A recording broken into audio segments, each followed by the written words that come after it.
Hi friends, ಎಲ್ರಿಗೂ ನಮಸ್ಕಾರ ನಮಸ್ಕಾರ ನಮಸ್ಕಾರ. RC ಬೆನ್ಗಲ್ ಚಾನಲ್ ವೀಕ್ಷಣೆ ಮಾಡುತ್ತಿರುವ ಸಮಸ್ತ ವೀಕ್ಷಕರಿಗೆ ನಮಸ್ಕಾರ ನಮಸ್ಕಾರ ನಮಸ್ಕಾರ. ನಮ್ಮ ಚಾನಲ್ ಅನ್ನು ಲೈಕ್ ಮಾಡಿ, ಸಬ್ಸ್ಕ್ರೈಬ್ ಮಾಡಿ, ನಿಮ್ಮ ಫ್ರೆಂಡಿಗೆಲ್ಲ ಶೇರ್ ಮಾಡಿ. ನಿನ್ನೆ IPL ಹಬ್ಬ ಶುಭಾರಂಭಗೊಂಡಿದೆ. ನಿನ್ನೆ ಈಡನ್ ಗಾರ್ಡನ್ ನಲ್ಲಿ RCB ಮತ್ತು KKR ಮಧ್ಯ ಪಂದ್ಯಾಟ.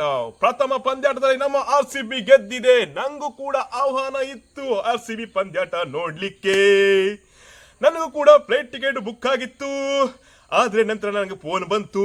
ಯಾಕಂದ್ರೆ ಈಡನ್ ಗಾರ್ಡನ್ ನಲ್ಲಿ ಜನ ಎಲ್ಲ ತುಂಬಿಕೊಂಡಿದ್ದಾರೆ, ನೀವು ಬರುವುದು ಬೇಡ ಅಂತ. ಯಾಕಂದ್ರೆ ನೀವು ಬಂದ್ರೆ ನಿಮ್ಮ ಆಟೋಗ್ರಾಫ್ ತಗೊಳ್ಲಿಕ್ಕೆ ಜನ ಎಲ್ಲ ಮುತ್ತಿ ಬೀಳ್ಬಹುದು, ತುಂಬಾ ಕಷ್ಟ ಆಗ್ತದೆ ಅಂತ. ಆದ್ರೆ ಅದಕ್ಕೋಸ್ಕರ ನಾನು ಫ್ಲೈಟ್ ಅನ್ನು ಕ್ಯಾನ್ಸಲ್ ಮಾಡಿ ಮನೆಯಲ್ಲೇ ಕುಳಿತುಕೊಂಡು ಟಿವಿ ಮುಂದೆ ಮ್ಯಾಚ್ ಅನ್ನು ನೋಡಿದೆ. ನಾನು ಟಿವಿ ಮುಂದೆ ಕುಳಿತುಕೊಂಡು ಮ್ಯಾಚ್ ಅನ್ನು ನೋಡಿದೆ. ನಡೆದ ಪಂದ್ಯಾಟ ಅತ್ಯಂತ ರೋಚಕವಾಗಿತ್ತು. RCB ಮತ್ತು KKR ಮಧ್ಯ ಟಾಸ್ ಆಯ್ತು. RCB ತಂಡ ಟಾಸ್ ವಿನ್ ಆಯ್ತು. RCB ತಂಡ ಟಾಸ್ ವಿನ್ ಆಯ್ತು. RCB ತಂಡ ಟಾಸ್ ವಿನ್ ಆಯ್ತು. ಓಹೋ, RCB ತಂಡದವರು ಬೌಲಿಂಗ್ ಅನ್ನು ಆಯ್ಕೆ ಮಾಡಿದ್ರು. RCB ತಂಡದವರು ಬೌಲಿಂಗ್ ಅನ್ನು ಆಯ್ಕೆ ಮಾಡಿದ್ರು. ಬ್ಯಾಟಿಂಗ್ ಮಾಡ್ಲಿಕ್ಕೆ ಬಂದ್ರು KKR ನವರು. ಬ್ಯಾಟಿಂಗು ಮಾಡ್ಲಿಕ್ಕೆ ಬಂದ್ರು KKR ನವರು. ಜನ ಎಲ್ಲ ಸ್ಟೇಡಿಯಂ ನಲ್ಲಿ ಫುಲ್ ಆಗಿದ್ರು. ಎಲ್ಲ ಬೊಬ್ಬೆ ಆಗ್ತಿದ್ರು. RCB ಆಚೆ ಕಡೆಯಿಂದ KKR ಅಂತ. ಆವಾಗ ಹೇಜಲ್ವುಡ್ ಅವರು ಒಂದು ಬೌಲಿಂಗ್ ಅನ್ನು ಹಾಕಿದ್ರು. ನಮ್ಮ ಕ್ಲಿಂಟನ್ ಡಿಕಾಂಗ್ ಅವರು ಎತ್ತಿ ಬಾರಿಸಿದ್ರು. ಬಾಲ್ ಹೋಯ್ತು ಎಲ್ಲಿಗೆ? ಬಾಲ್ ಮಾತ್ರ ಸ್ಟೇಡಿಯಂ ಇಂದ ಹೊರಗೆ ಹೋಗ್ಲಿಲ್ಲ. ಕ್ಯಾಚ್ ಹಿಡಬೇಕಾಗಿತ್ತು, ಏನ್ ಮಾಡುದು? ಕ್ಲೌಡ್ ಜಾಸ್ತಿ ಆಗಿತ್ತು, ಎಲ್ಲ ಬೊಬ್ಬೆ ಹಾಕಿದ್ರು ಅಂತ. ಕ್ಯಾಚ್ ಹಿಡೀರಿ, ಕ್ಯಾಚ್ ಬಿಡೀರಿ ಅಂತ. ಪ್ಲೇಯರ್ ಮಾತ್ರ ಕ್ಯಾಚ್ ಅನ್ನು ಬಿಟ್ರು. ಆದ್ರೂ ನೆಕ್ಸ್ಟ್ ಬಾಲ್ ಅಲ್ಲಿ ಕ್ಲಿಂಟನ್ ಡಿಕಾಗ್ ಅವರು ಕೀಪರ್ಗೆ ಕ್ಯಾಚ್ ಕೊಟ್ಟು ಔಟ್ ಆದ್ರು.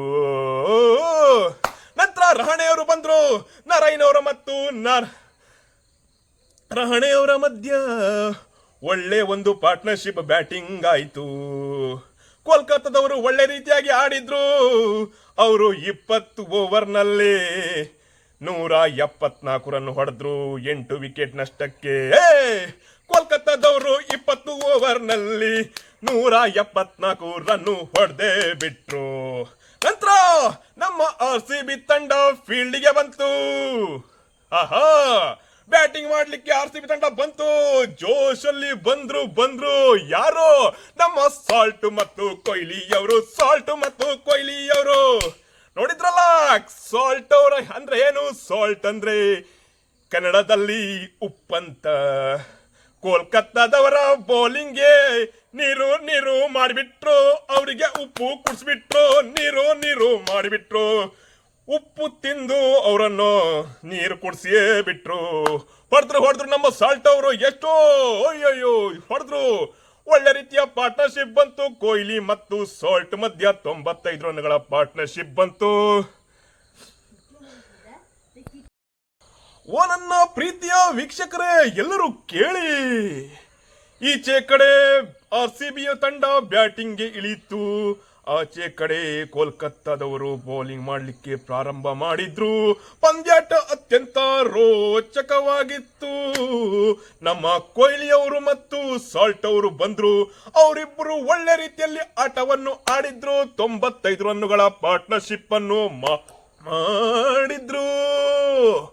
ಒಳ್ಳೆ ಬ್ಯಾಟಿಂಗ್ ಆಡಿದ್ರು. ಯಾರು? ನಮ್ಮ ಸಾಲ್ಟ್ ಅವರು. ಕೋಲ್ಕತ್ತಾ ಬೌಲರ್ಗಳೆಲ್ಲ ನೀರು ಕುಡ್ದು ಸಾಕಾಗಿ ಬಿಟ್ರು. ಯಾಕಂದ್ರೆ ಏನು? ಸಾಲ್ಟ್ ಅಂದ್ರೆ ಏನು? ಸಾಲ್ಟ್ ಅಂದ್ರೆ ಉಪ್ಪು. ಕೋಲ್ಕತ್ತಾದವರಿಗೆಲ್ಲ ಸರಿ ಉಪ್ಪು ಕೊಟ್ಟು ಸರಿ ನೀರು ಕುಡಿಸಿಯೇ ಬಿಟ್ರು. ಯಾರು? ನಮ್ಮ ಸಾಲ್ಟ್ ಅವರು. ಒಳ್ಳೆ ರೀತಿಯ ಪಾರ್ಟ್ನರ್ಶಿಪ್ ಆಯ್ತು ಕೊಹ್ಲಿ ಅವರ ಮಧ್ಯ ಮತ್ತು ಸಾಲ್ಟ್ ಅವರ ಮಧ್ಯ. ನಂತರ 2 ವಿಕೆಟ್ ಏನೋ ಹೋಯ್ತು. ನಂತರ ಬಂದ್ರು ನಮ್ಮ ತಂಡದ ಕ್ಯಾಪ್ಟನ್ ಪಾಟೀದಾರ್ ಅವರು, ರಜತ್ ಪಾಟೀದಾರ್ ಅವರು. ಹೊಡೆದ್ರು ಎಷ್ಟೋ 35 ರನ್ನು. 16.2 ಓವರ್ನಲ್ಲಿ ನಮ್ಮ RCB ತಂಡ ಗೆದ್ದಿತು ಪಂದ್ಯಾಟ. ನಮ್ಮ ಸಾಲ್ಟ್ ಅವರು 56 ರನ್ ಹೊಡೆದ್ರು, ನಮ್ಮ ಕೊಹ್ಲಿ ಅವರು 59 ರನ್ ಹೊಡೆದ್ರು, ನಮ್ಮ ರಜತ್ ಪಟಿದಾರ್ ಅವರು 34 ರನ್ ಹೊಡೆದ್ರು. ನಮ್ಮ ತಂಡದ ಬೌಲಿಂಗ್ಗಳು ಉತ್ತಮವಾಗಿ ಬೌಲಿಂಗ್ ಮಾಡಿದ್ದು. ನಮ್ಮ RCB ತಂಡ 16.2 ಓವರ್ ನಲ್ಲಿ ಗೆಲುವಿನ ದಡ ಸೇರಿತ್ತು. ನಮ್ಮ RCB ತಂಡ ಗೆಲುವಿನ ದಡ ಸೇರಿತ್ತು. ನಮ್ಮ RCB ತಂಡ ಹೀಗೆ ಗೆಲುವಿನ ಓಟ ಮುಂದುವರಿಯುತ್ತಾ ಹೋಗ್ತಾರೆ ನಮ್ಮ RCB ತಂಡ. ಅದಕ್ಕೆ ಹೇಳುವುದು ಗೆಲುವು ನಮ್ಮದೇ. ನೀವೆಲ್ಲ ಚಪ್ಪಾಳೆ ತಟ್ಟಿ ಪ್ರೋತ್ಸಾಹಿಸಿ. ಗೆಲುವು ನಮ್ಮದೇ, RCB ಗೆಲುವು. ಈ ವರ್ಷ ಕಪ್ ಗೆಲ್ಲುವುದೇ RCB. ಧನ್ಯವಾದ.